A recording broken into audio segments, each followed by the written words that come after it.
Hello दोस्तों, मेरे YouTube channel में आप सभी का स्वागत है। मैं एक देवी गीत गाने जा रही हूँ। वीडियो पसंद आए तो लाइक, सब्सक्राइब और कमेंट करना। शेरवा पर सवरिया कई के घूम दुर्गा मैया हो की डार लागिना, हो की डार लागिना।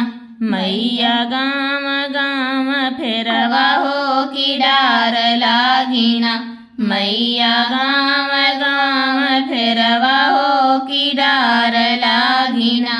के करे ही घर मैया डरबू तू फेरवा हो कि शेरवा बैठीना, हो कि शेरवा बैठीना। मैया आयु बड़ी भोरवा हो कि शेरवा बैठीना, मैया आयु बड़ी भोरवा हो कि शेरवा बैठीना।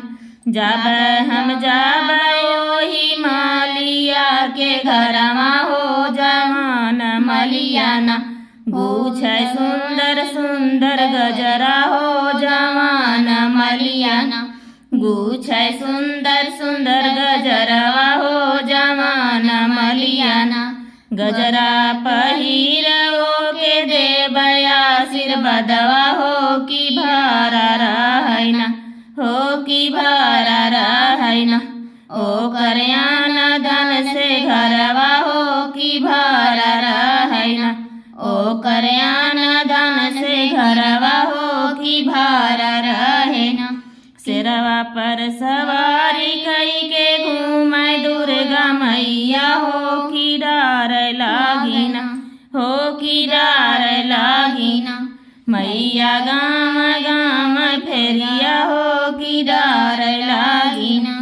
के करे ही घर मैया डरबू तू फेरवा हो कि शेरवा बैठीना, हो कि शेरवा बैठीना। मैया आयु बड़ी भोरवा हो कि शेरवा बैठीना। जब मैं जब ओही कोहरा के घरवा हो जवान कोहराना, हो जवान कोहराना। गड़ सुंदर सुंदर घड़िलवा हो जवान कोहराना, गड़ सुंदर सुंदर घड़िलवा हो जवान कोहराना। होही घड़िला से पियब पानिया हो कि ओ के दे बैना, हो कि ओ के दे बैना। भर मुखमा सिसवा हो कि ओ के दे बैना, भरल रहे वो करयाना धन से घरवा हो कि भरल रहे ना।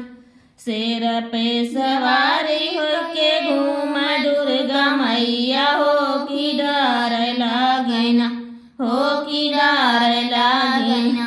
मैया गाम गाम फेरिया हो कि डार लागिना।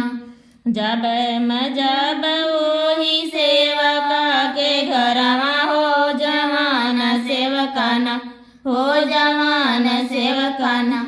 धैले बाकल सवा हो जवान सेवकाना, धैले बाकल सवा हो जवान सेवकाना। कलसा पर बैठब देव धर मुख सिसवा हो बनाल रहेना, हो बनाल रहेना। ओकर घर परिवारवा हो बनाल रहेना, ओकर घर परिवारवा हो